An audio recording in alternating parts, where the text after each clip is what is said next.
सभी को नमस्कार। आज के इस वीडियो के अंतर्गत हम अभिमन्यु अनंत द्वारा लिखित ज्वारभाटा कहानी के सारांश को संक्षिप्त में देखेंगे। तो ज्वारभाटा कहानी के सारांश की ओर बढ़ने से पूर्व हम अभिमन्यु अनंत जी का संक्षिप्त परिचय प्राप्त करेंगे। अभिमन्यु अनंत मॉरिशस के हिंदी कथा साहित्य के सम्राट हैं। उनका जन्म 9 अगस्त सन 1937 को मॉरिशस के उत्तर प्रांत में स्थित त्रियोले गांव में हुआ था। उन्होंने 18 वर्षों से हिंदी का अध्यापन किया और वे 3 सालों तक युवा मंत्रालय में नाट्य कला विभाग में नाट्य प्रशिक्षक के तौर पर कार्यरत रहे।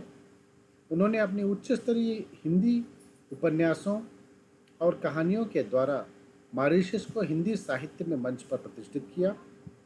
अभिमन्यु अनंत का जन्म एक गरीब परिवार में हुआ था। आर्थिक कठिनाइयों की वजह से वे सुचारू रूप से औपचारिक शिक्षा अधिक ग्रहण नहीं कर पाए, लेकिन अपने श्रम से प्रसिद्ध लेखकों की रचनाओं को पढ़कर उन्होंने अपनी लेखकीय कला का प्रमाण दिया। वे एक सजग, प्रतिबद्ध और कर्मठ रचनाकार रहे हैं। अभिमन्यु का मूल भारत की ही मिट्टी है। इनके पूर्वज अन्य भारतीयों के साथ अंग्रेजों द्वारा महागन्ने की खेत में श्रम करने के लिए लाए गए थे। मजदूरों के रूप में गए भारतीय अंततः वहीं पर बस गए। मॉरिशस कालक्रम से अंग्रेजों के शासन से मुक्त हुआ। भारतीय जो श्रमिक बनकर वहां गए थे, उनकी दूसरी तीसरी पीढ़ियां पढ़ी लिखी और संपन्न है। उनका जीवन स्तर बहुत ऊंचा है। अभिमन्यु की भारतीय पृष्ठभूमि ने उन्हें हिंदी की सेवा के लिए उत्साहित किया और उन्होंने अपने पूर्वजों की मातृभूमि का ऋण अच्छी तरह से चुकाया। वे मॉरिशस के कथा शिल्पी हैं, किंतु उन्होंने हिंदी कविता को एक नया आयाम भी दिया है। उनकी कविताओं का भारत के हिंदी साहित्य में भी महत्वपूर्ण स्थान प्राप्त है। इनकी जो प्रकाशित कृतियां हैं, नागफनी में उलझी सांसें इनका कविता संकलन है। एक डायरी का बयान, गुलमोहर खोल उठा, ये इनके कविता संकलन है। विरोध इनका नाटक है।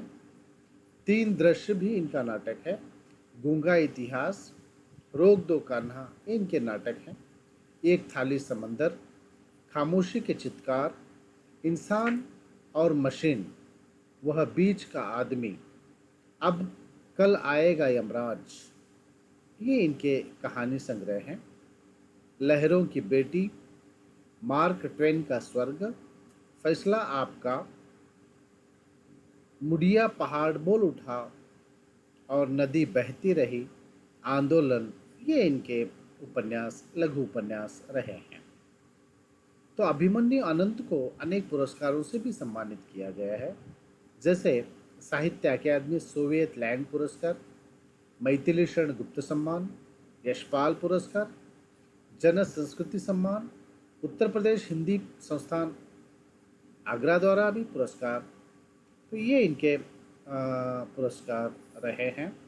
और अब हम जो कहानी है ज्वारभाटा, उसके प्रमुख पात्रों के बारे में जानकारी ले लेंगे। तो इसके प्रमुख जो पात्र हैं, एक है हरनाम और उसकी पत्नी है लक्ष्मी, और इन दोनों पति पत्नी की एक बेटी है सुनंदा, जिसे प्यार से सोनिया के नाम से भी पुकारा जाता है, और साथ ही सुरेश, जिसके साथ सुनंदा ब्याह करना चाहती है।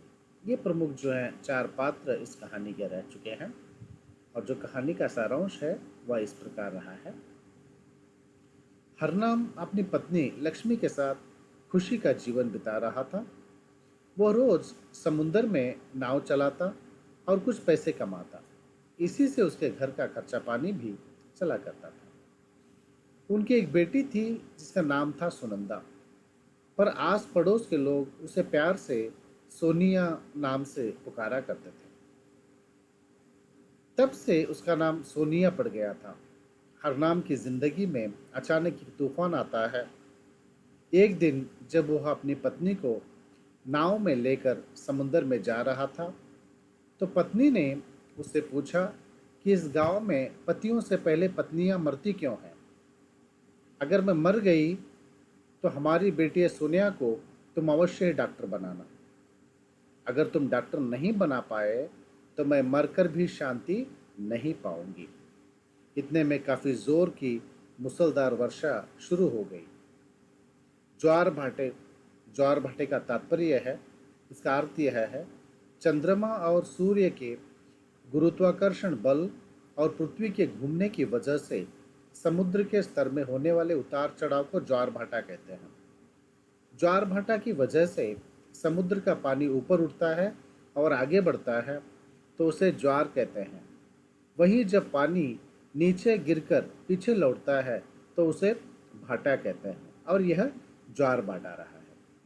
तो उस दिन ज्वार भाटे ऊंचे ही उठते गए, नाव में पानी भरता गया। फिर भी हरनाम उसे आगे बढ़ाने की हर कोशिश करता रहा, संघर्ष करते रहा, किंतु वह सफल न हो पाया। आंधी और दहाड़ते समुंदर के बीच उसकी नाव फंसकर समंदर में डूब गई। उसकी पत्नी उसके ही आंखों के सामने ही समुंदर की तूफानी लहरों में गुम हो गई। तो इधर हरनाम की पत्नी की जो इच्छा थी कि मेरे मरने के पश्चात मेरी बेटी सोनिया को खूब पढ़ाना लिखाना, लेकिन बेटी सोनिया को पढ़ाने अपने पत्नी की इच्छा अनुसार वह अपनी पत्नी को पढ़ाने लगा। सोनिया कॉलेज जाने लगती है। पिता को बहुत खुशी होती है कि अपनी पत्नी का सपना कहीं साकार होता हुआ उसे नजर आ रहा था। फिर एक दिन सोनिया ने कॉलेज जाने से साफ इनकार कर दिया। यह बात सुनकर हरनाम को बहुत निराशा हुई। तब उसने कारण पूछा तो उसने कहा कि मुझे यहाँ के एक बड़े होटल में काम मिला है, तनख्वाह भी बहुत अच्छी है। यह बात सुनकर पिता को आश्चर्य हुआ। उसने पूछा, वहाँ पर किसके सिफारिश पर तुम्हें वहाँ नौकरी मिली है। तब सोनिया ने कहा कि सुरेश ने मुझे वहाँ पे काम पे लगाया है। तब पिता ने कहा, ऐसा करके तुमने मेरा ही नहीं, तुम्हारी माँ के सपनों को भी तोड़ा है, माँ के सपनों को भी चकनाचूर तुमने किया है। तो जो सुरेश था, जिसके सिफारिश पर वह बड़े होटल में काम करना चाहती है, वह एक धनी परिवार का बदचलन लड़का था। इससे पहले भी बेटी सोनिया सुरेश के प्यार में लीन हो गई थी। इससे माँ लक्ष्मी खूब गुस्सा होकर सुरेश को घर आने से उसने रोका था। अब पत्नी के मर जाने के बाद फिर से बेटी का सुरेश के साथ घूमना फिरना हरनाम को यह पसंद नहीं आया, रास नहीं था। लेकिन सोनिया मानने वालों में से नहीं थी। फिर एक दिन सुरेश का विवाह एक मंत्री की बेटी के साथ निश्चय हो जाता है। तब सोनिया माँ बनने वाली थी। ऐसी अवस्था में सोनिया का गर्भपात कराया जाता है। लेकिन ऐसे ही कुछ वर्ष बीत जाते हैं। एक दिन हरनाम को सोनिया ने फिर अपने नए प्रीतम का नाम बताती है। तो नए प्रीतम वह ढूंढ लेती है। उसके साथ विवाह करने की इच्छा भी वह पिता से कह डालती है। वह युवक जिसके साथ यह जिंदगी के नए सपनों को साकार करना चाहती थी, वह जो युवक था वह स्विट्ज़रलैंड का रहने वाला था। यह सारा कुछ पत्र व्यवहार के द्वारा ही शुरू हुआ था। वह जाली मंडली का सदस्य था, जिनका काम भोली भाली लड़कियों को फंसाकर उनसे विवाह करके अपने देश को ले जाकर उन्हें वेश्यागृह में ढकेल देना ही उनका काम था। अपनी बेटी और दामाद की विदाई देखकर हरनाम 7 दिन चारपाई नहीं छोड़ सका था। गांव के सभी लोग आकर